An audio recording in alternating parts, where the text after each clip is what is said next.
우리 주님의 은혜와 평강이 우리 가운데 함께하게 됩니다. 신앙의 주기를 우리가 기다림으로 시작되는 것은 참으로 귀한 일입니다. 이미 오셨던 주님, 다시 오실 주님을 만날 것을 기대하는 것, 우리에게는 너무나 귀한 소망입니다. 과거에도 함께 하셨던 그 주님을 기억하고, 그리고 앞으로 영원히 함께 하실 그 주님을 기다리는 기대의 크기에 따라서 우리의 믿음의 크기가 거기에서 결정이 되는 것입니다. 지난주에는 아브라함과 사라의 기다림을 보면서 우리는 하나님 앞에서 잠잠할 수 있을까? 아니면 하나님이 말씀하신 그 말씀의 언약의 성취에 우리는 더 관심이 있는가? 하나님의 언약의 성취보다는 하나님의 임재가 더 소중함을 말씀을 드렸고, 이 기다림을 통해서 지금 우리에게 주어진 이 현재를 흔들림 없이 살아내고 또 현재의 순간을 즐길 수 있으며 다가오는 미래도 장밋빛처럼 빛날 것이다. 그리하여 대림절의 의미를 되찾는 시간이 되기를 바랍니다. 그 기다림으로 말미암아서 이 배움의 기다림을 우리가 단련시키고, 그 기다림을 통해서 더 우리가 통찰력과 예리한 믿음을 갖게 하시고, 그리고 이 기다림을 통해서 우리는 더욱더 하느님과 함께 동행함을 우리가 느끼면서 우리 인생에 깊은 영향을 미치시기를 바랍니다. 이것이 기다림. 그러니까 이 기다림은 현재를 살아내는 힘이요 능력이라고 말씀을 드렸습니다. 그렇게 지난 한 주간을 사셨습니까? 네. 그렇게 사셨죠? 네. 오늘은 대림절 두 번째 주일입니다. 우리가 구체적으로 오실 그분에 대한 예언과 관련된 이사야의 말씀입니다. 그러므로 이 빛과 함께 미래를 기다리고 또 미래가 품고 있는 모든 것을 우리는 기다리고 있습니다. 그런데 이 말을 하자마자 우리는 근본적인 질문을 던질 수밖에 없습니다. 우선 지금 말하는 이 미래가 도대체 무엇일까? 시간적으로 봐서 미래라는 것은 도대체 무엇을 말하고 있는 것인가? 그리고 우리는 정확히 무엇을 기다리는가? 오늘 본문 말씀을 통해서 은혜 받는 복된 시간이 되기를 바랍니다. 우리는 지나간 2000년 그리스도의 탄생을 기다립니다. 앞으로 그리고 종말의 시간을 갖다가 기다립니다. 우리가 시편 74편 12절을 보면은 우리 한번 읽어보겠습니다. 시편 74편 12절입니다. 그렇습니까? 우리 74편 12절을 보면 구원을 베푸셨다. 구원을 베푸셨다는 그 이하의 말씀을 쭉 보면 구원의 내용이 기록되어 있습니다. 우리 시편 74편 우리 13절에 보면 하나님께서 용들의 머리를 깨뜨리셨다. 그 다음에 하나님께서 미워 야단의 머리를 깨뜨리셨다. 16절에 보면 빛과 해를 마련하시고, 17절에 보니까 땅의 경계를 정하시고 여름과 겨울을 만드신다는 내용입니다. 하나님을 창조주로 지금 언급하고 있습니다. 그러니까 주의 능력으로 우리가 바다를 나누고 그리고 흐르는 강물을 마르게 하셨다. 홍해를 걷는 내용입니다. 이것을 구원이라고 이야기합니다. 구약에서 이미 일어난 일입니다. 그러니까 창조하신 일과 이 홍해를 걷는 일을 구원이라고 우리에게 말하고 있습니다. 우리는 21세기 현대 서구 세계가 우리가 가진 역사의 관점이 무엇입니까? 우리가 세상에서 보는 역사의 관점은 선행입니다. 직선입니다. 시간으로 봐서. 그러니까 이 선이 한쪽에서 창조가 시작돼서 그 마지막은 뭐다? 종말입니다. 그래서 우리는 이 선의 시작과 끝 중간에 어딘가에 한 지점에 우리는 머무고 있다. 그래서 역사는 한 방향으로 흐른다. 뒤로 돌아올 수가 없다. 이렇게 세상은 보고 있습니다. 그런데 성경은 그렇지 않습니다. 성경이 보는 역사의 관점은 선행이라기보다는 원행입니다. 원행. 둥글다는 거죠. 둥글다는 것입니다. 우리가 눈덩이를 갖다가 비유하면 이해가 될 것입니다. 언덕 꼭대기에서 눈을 뭉쳐서 밑으로 굴립니다. 그러면 눈덩이가 굴려서 내려가면서 더 눈덩이가 커집니다. 그런데 그 커진다고 해서 원래의 모양이 변하지는 않습니다. 조금 더 부풀고 조금 더 모양은 조금 밖을 볼 때 변화가 있지만도 우리가 그 모양은 그대로입니다. 구원의 역사도 이와 꼭 닮았다는 것입니다. 하나님께서 세상에 개입하신 여러 사건들은 동일하지만 동일하지가 않고 조금 유사합니다. 똑같은 동일한 사건은 아닙니다. 어떻게 하나님의 창조와 그리고 홍해를 걷는 일과 그리고 광야를 갖다가 걷는 일이 똑같을 수가 있습니까? 그러나 그것은 모든 눈덩이 안에서 하나의 구원을 갖다가 이루간다는 그 말씀입니다. 그래서 우리가 하나님께서 개입하신 이 모든 사건은 원래는 동일한 사건이다. 그러한 개입이 있을 때마다 하나님의 구원 행위가 우리가 다른 표현으로 우리가 했을 뿐이지, 그래서 우리는 다르게 보인다는 거죠. 그래서 다른 것처럼 보여요. 그러나 원래는 하나님의 구원 행위는 같았다는 말씀입니다. 우리 조금 전에 시편 74편 12절 말씀처럼 시는 창조를 이야기합니다. 시는 홍해 건너는 이야기를 하고 있습니다. 그러면서 광야 사건을 갖다가 뒤섞여서, 이것이 뒤섞여서 하나님의 구원을 갖다가 우리에게 묘사하고 있다는 말씀입니다. 하나님의, 우리가 성경에서 보여지는 이 구원의 역사입니다. 하나님의 개입은, 하나님이 개입하셔서 가장 영광스러운 사건이 무엇입니까? 예수님이 이 땅에 오신 사건입니다. 예수님의 인재를 위해서 그 안에 창조가 있고요, 그 안에 출애굽이 있고 포로 귀환이 있고, 그 모두가 구원이라고 하는 이 하나의 영광스러운 눈덩이 안에 포함되어서 굴러가고 있다는 것입니다. 지금도 이러한 내용이 계속 일어나고 있고, 우리가 대림절을 기다리면서 유의의미한 까닭은 결국 과거의 일을 갖다 우리가 기다릴 수 있다는 것입니다. 과거는 지나간 것이 끝난 것이 아니라 이 과거를 우리는 기다릴 수 있다는 말씀입니다. 역사의 눈덩이는 지금도 앞으로 계속 굴러가고 있습니다.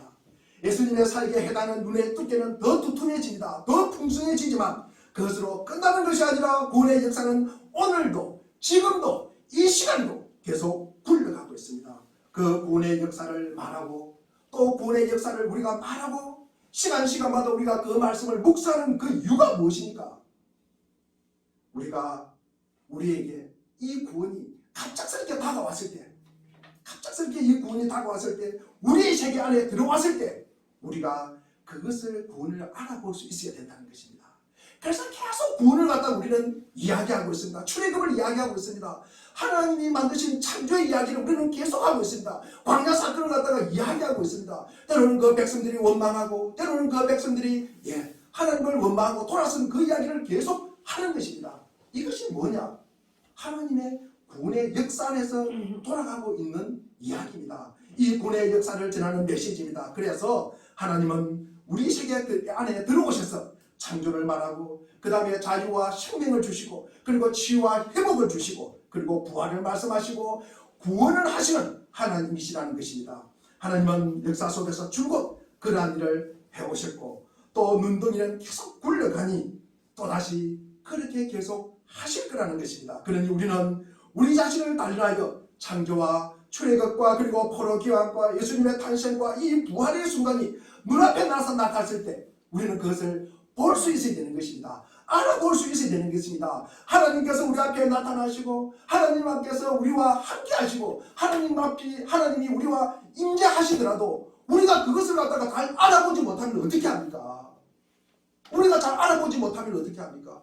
우리가 예수님을 기다립니다. 지금 대림절을 기다리고 있는데 우리가 꽃다발을 기다리고 있다가, 아니 그 꽃다발을 다른 사람에게 주면 어떻게 합니까? 다른 사람에게 주면 어떻게 합니까? 헛사지 않습니까? 엘리자베스 베렛 브라운이라는 이 시, 오로라리라는 시가 있습니다. 그 시를 보면은 땅은 하늘로 가득 찼고 흔한 등불마다 하나님으로 불붙어 있지만 그것을 보는 사람만 자기 신을 벗고 그 나머지는 등불에 앉아서 블랙베리를 땁니다. 인간은 본성상 하나님의 임재를 갖다가 인지하고 신발을 벗고 경배하기보다는 자기의 이기적인 욕망과 습관에 둘러앉아서 블랙베리를 갖다가 따는 것, 그리고 블랙베리를 갖다가 마시고 취하는 것, 이런 쪽으로 자연스럽게 기우는 것이 인간의 본성입니다. 인간의 본성입니다. 구약과 우리 신약을 갖다가 통틀어서 이 구원의 역사를 말하고 또 말하는 이유가 무엇입니까? 하나님의 임재가 어떤 모습인지를 알아보도록 단련시켜서 그 일이 다시 일어날 때 우리가 알아보고 그것을 이해하고 맞이하라는 것입니다. 우리 창세기 49장 18절에 보면 여호와는 나의 구원을 기다리나니, 기다린다는 말씀은 간절히 바라보다, 때로는 숨어서 기다리다, 파수꾼을 이야기합니다. 파수꾼이 하는 일이 무엇입니까? 주인이나 특정 인물, 내가 기다리는 그분이 오시기를 기다리는 게요. 그리고 눈을 떼지 않고 먼 곳을 바라보다가 마침내 그가 올 때 그를 알아보는 게요. 그를 반기는 것입니다. 그런데 그분이 오시면서 혼자 오는 것이 아니라 다른 사람하고 섞여서 와요. 그러면 그것을 구별해낼 수 있어야 된다는 것입니다. 많은 사람이 같이 오는데 내가 기다리는 그 주인이 아닌 사람, 내가 특정한 인물을 기다리는데 그분이 아닌 사람을 갖다가 내가 그분이라고 맞아들이면 어떻게 되겠습니까? 하나님의 구원 행위를 이야기하고 또 이야기하는 것은 우리가 간절히 기다렸던 대상이 아직 지평선 위에 작은 하나의 점으로 올 때 우리가 그분을 알아보는 거예요. 우리가 점으로 오실 때 그분을 일찍 알아보는 자가 복이 있는 자입니다. 우리는 대련절 동안에 이미 일어난 어떤 일이 또다시 일어날 것을 확신하는 가운데 그 일을 기다립니다. 바로 그런 확신이 신약의 소망이요 우리의 소망입니다. 성경은 막연한 낙관적인 감정이 아닙니다. 확신의 의미로 우리에게 소망을 말씀하고 있습니다. 히브리서 우리 6장 19절 한번 보겠습니다. 우리 같이 한번 읽어보겠습니다. 시작. 우리가 이 소망을 가지고 있는 것은 영혼의 닭 같아서 튼튼하고 견고하여 지정원에 들어가느니. 그렇습니다. 이 소망은 영혼의 닭과 같아서 튼튼하고 견고하다라고 말씀하는 것처럼 히브리서에서는 상당 부분이 과거를 반복해서 이야기하면서 그것을 현재를 살아가기 위한 수단으로 삼습니다. 미래를 우리가 살아가기 위한 수단으로 삼습니다. 즉 소망은 명확하지 않는 소원이 아니라 현실을 기반으로 하는 분명하고 구체적인 확인입니다. 오늘 본문은 다윗과 이 솔로몬의 영광스러운 통치 후에 이스라엘 나라가 불안에 휩싸입니다. 근심 걱정 많습니다. 솔로몬의 아들 로보암이 백성들을 그동안 견뎌왔던 이 권력을 들어달라는 그 요구를 오히려 더 가혹하고 모질게 하면서 거절을 합니다.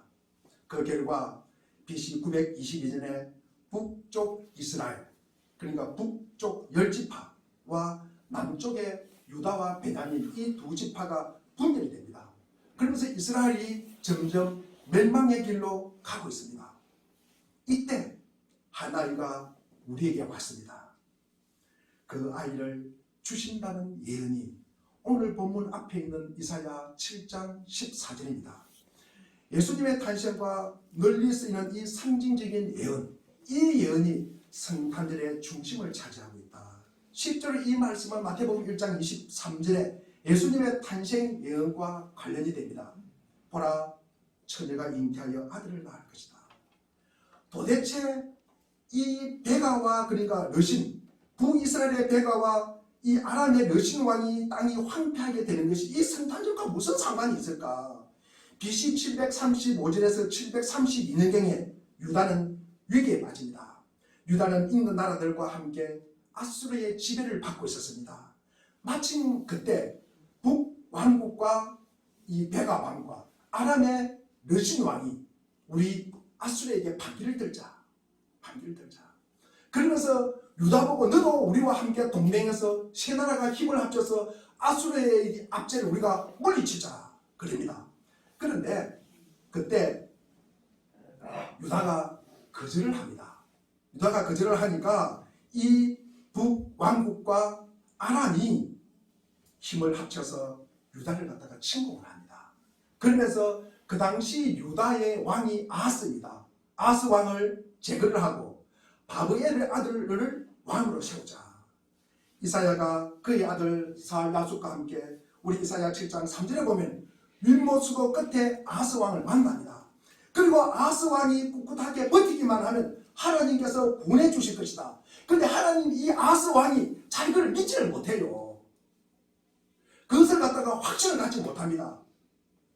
그때 이 이사야가 아하스에게 하나님을 신뢰할 수 있는 징조를 내가 말하겠다. 그러면서 하신 말씀이 이사야 7장 14절입니다. 보라, 처녀가 잉태하여 아들을 낳을 것이다. 그 징조를 갖다가 지금 말씀하고 있는 것입니다. 아하스도 마찬가지고 우리도 마찬가지입니다. 우리가 이 땅에 살아가면서 하나님을 만난다는 여러 가지 징조를 갖다가 우리는 보기를 바랍니다.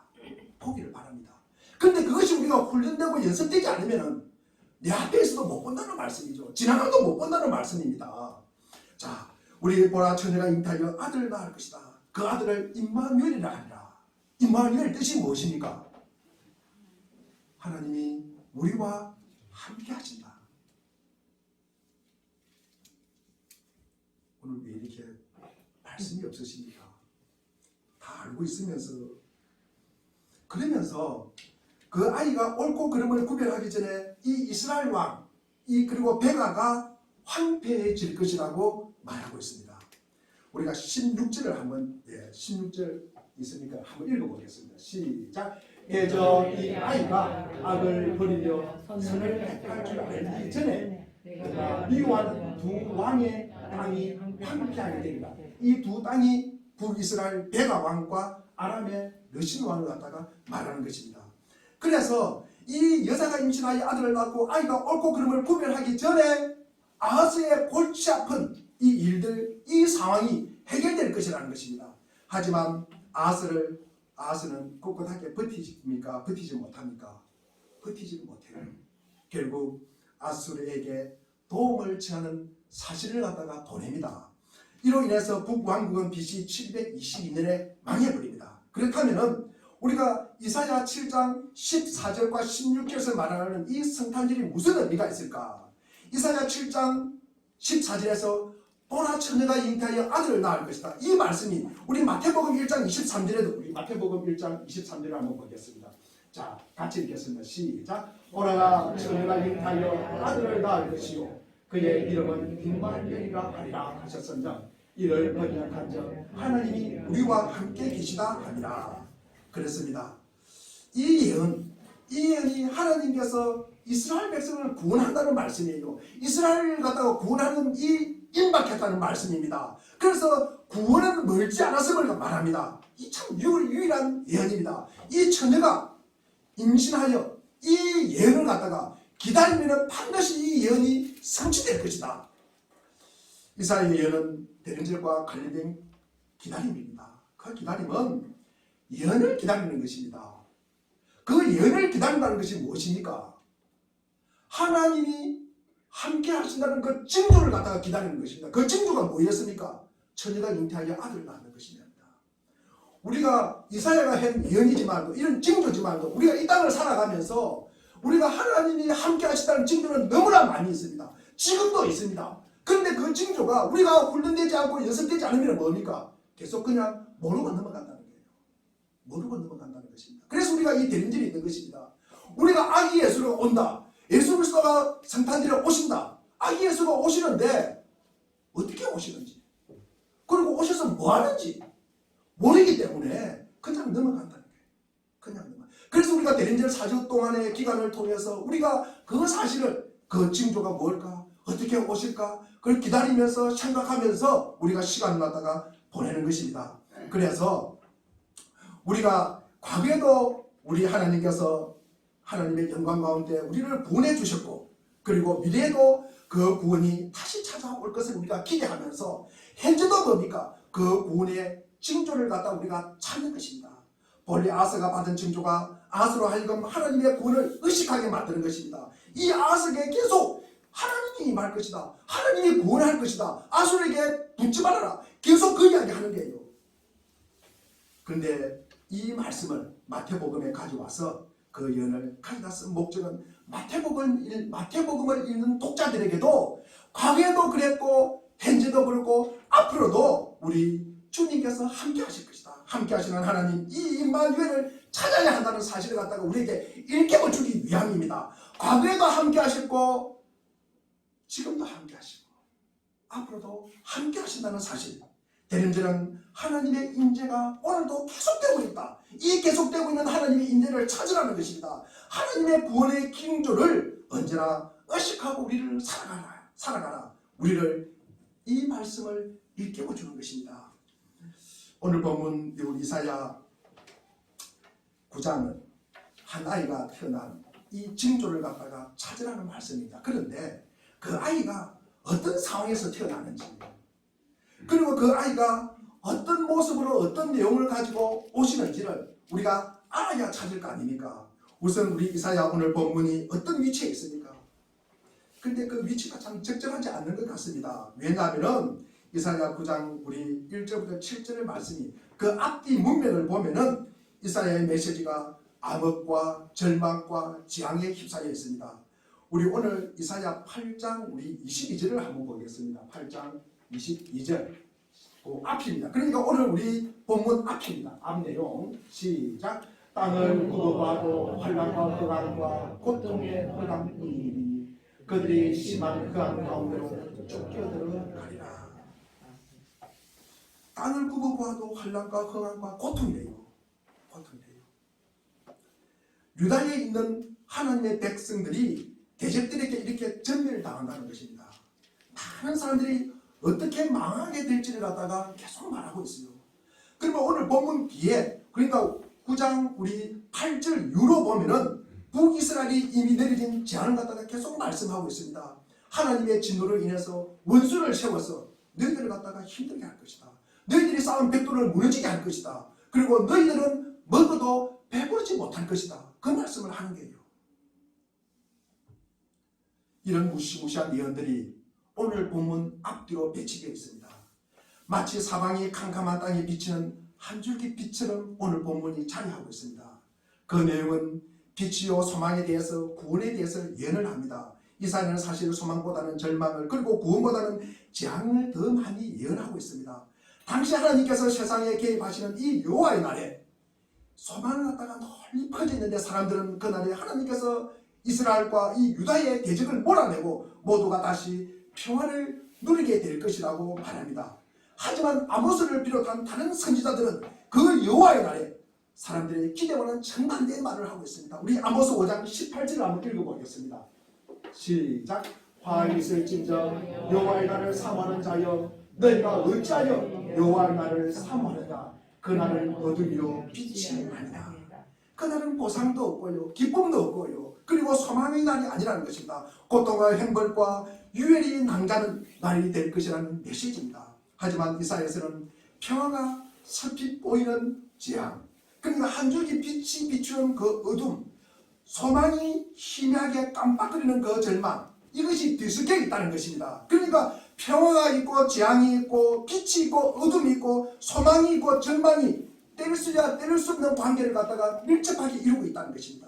이사야 오늘 본문 9장 1절과 7절에서 이 소망이 가득한 예언의 진행이지만 그 안에 빛과 어둠이 같이 자리하고 있다는 것입니다. 그렇다면 이사야의 메시지가 무엇일까? 이사야의 메시지가 무엇일까? 재앙일까 평화일까? 그리고 절망일까 소망일까? 우리가 사실은 이걸 판단하기가 쉽지는 않습니다만 우리 이사야 9장 2절을 한번 보겠습니다. 9장 2절을 읽겠습니다. 시작. 흑암에 행하는 백성이 큰 빛을 보고 사망의 걸진 땅에 거주하는 자에게 빛이 비추더라.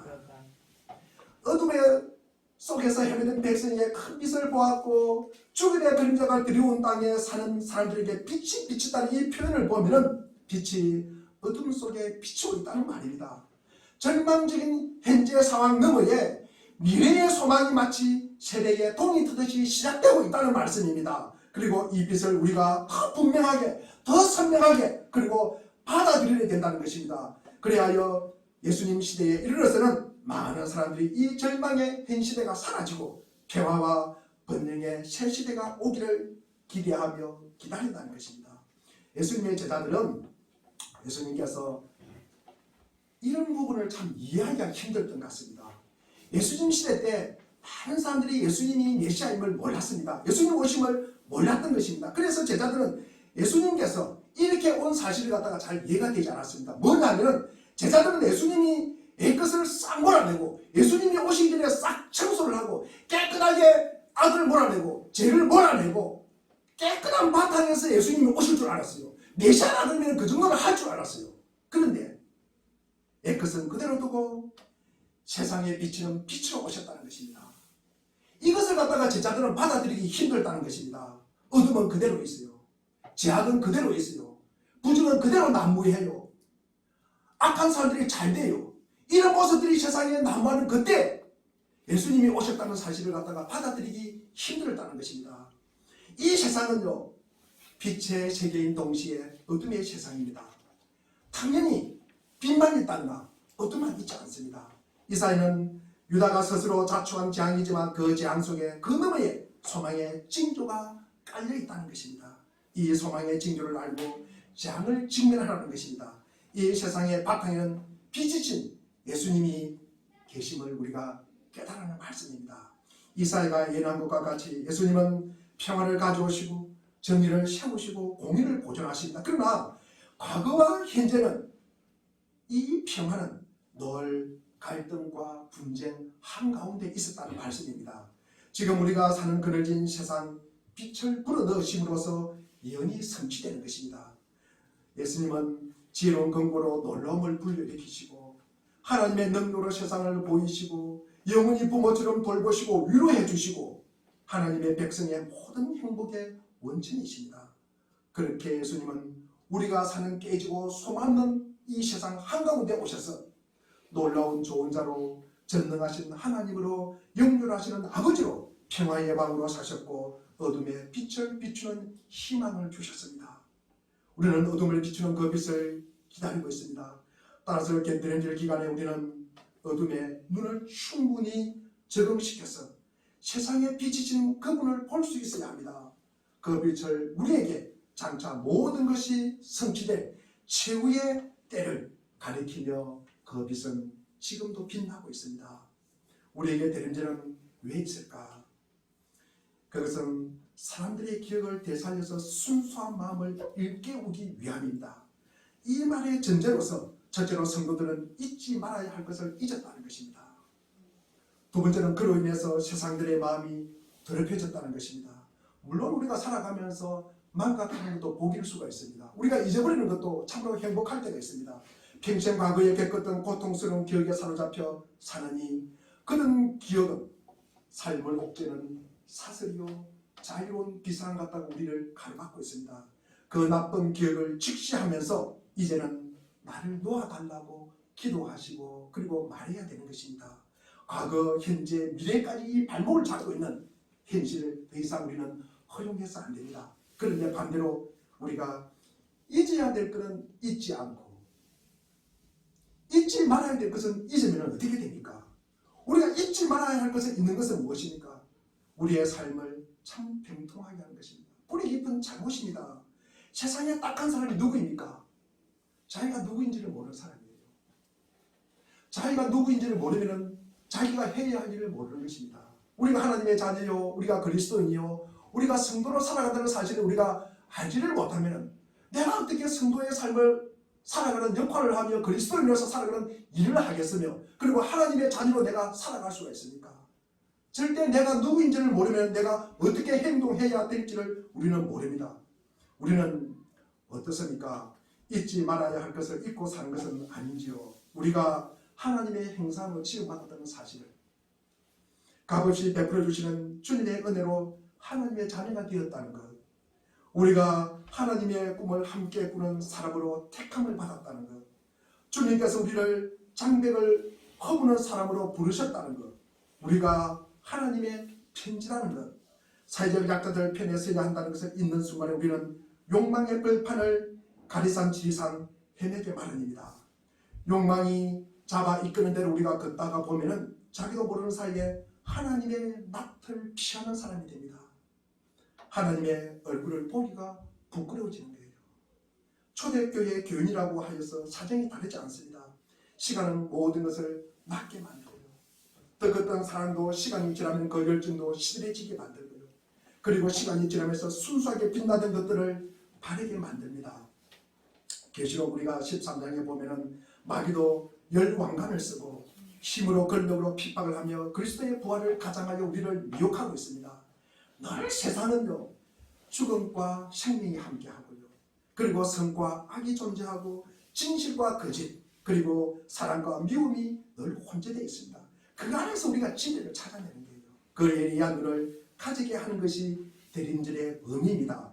대림절 기간 우리에게 시간의 경계를 무너뜨리는 것, 심지어 대림절은 우리가 시간의 경계를 무너뜨리는 일에 참여하라고 우리를 요구하고 있습니다. 오늘 본문은 BC 8세기의 상황에서 주어진 예언들이 주 일시기에 되살아나 새로워지는 것입니다. 그리고 주 일시기에 적용되었던 예언이 21세기에도 여전히 이것이 적용되는 것입니다. 주전 8세기를 배경으로 한 이사야의 예언, 곧 우리와 함께 하시는 하나님이라는 소망의 빛을 전하는 예언이 주 1세기 예수님에게 적용되었고, 그리고 그 예수님을 통해서 온전히 성취되었습니다. 그리고 그 예언은 오늘도 여전히 우리와 함께 하시는 하나님이라는 소망이 있습니다. 마찬가지로 하나님께서 2500년 전에 홀로 잡혀갔던 이들이 유대에게 위로의 메시지를 주셨듯이 또 그것을 선포하게 하셨는데, 그 메시지는 오늘도 여전히 우리의 귀에 울려 퍼지고 있는 것입니다. 동시에 종말에 일어날 일에 근거를 둔 소망은 2000년 전이나 지금이나 똑같이 여전히 유효합니다. 이처럼 과거가 무너져서 현대 속으로 녹아들고, 그리고 현재가 무너져서 미래 속으로 녹아들고, 그리고 미래가 무너져서 과거 속으로 녹아드는 일이 계속 이렇게 둥글게 눈덩이가 굴려가듯이 반복되고 있습니다. 이 일이 계속 벌어지고 있습니다. 여러분들은 우리에게 앞뒤로 벌어지고 있는 이 시간의 소용돌이 속에 우리가 거하라고 말하고 있습니다. 그렇게 함으로써 오히려 우리는 현재 속에서 든든히 탓을 내리고 살 수가 있는 것입니다. 우리로 하여금 무너지는 소용돌이 치는 시간 속에서 살아가게 하심으로써 하나님께서는 지금 우리의 삶에서 무엇이 중요한지를 다시 한번 생각하게 하는 것입니다.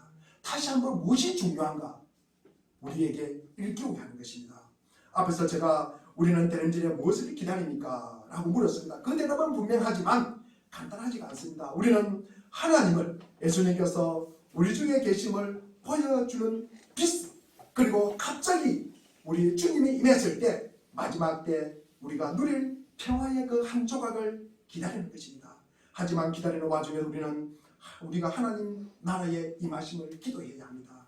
예수님께서 우리 가운데 계심을 알려고 하고 알려야 하고, 그리고 마지막 때 누릴 평화의 순간들이 오늘날 우리의 세계 속에 점점 그것이 커지고 더 분명해지고 더 확실하고 이것이 더 많아지도록 우리가 힘써야 하는 것입니다. 우리는 기다리는 중입니다. 그 기다림은 회복이요, 그 기다림은 소망이요, 잠언의 법은 그 기다림은 복이라고 하였습니다. 이런 하나님의 희미하고 신비한 불빛이 나에게 더 선명하게 다가오고, 그리고 우리 모두에게 더 분명하고 확실하게 가까이 다가오기를 바랍니다. 그 기다림은 과거의 영광을 가져오고, 그리고 현재라는 이 시간의 무게를 갖다가 견디게 해주는 것입니다. 그리고 미래의 기쁨을 미리 가져오기 때문에 지금을 위로해 주시고 평강을 주시고 안식으로 덮어주시며 기쁨으로 우리를 누리는 귀한 은혜가 우리에게 허락될 것입니다. 이런 은혜가 우리에게 함께 하시기를 바랍니다.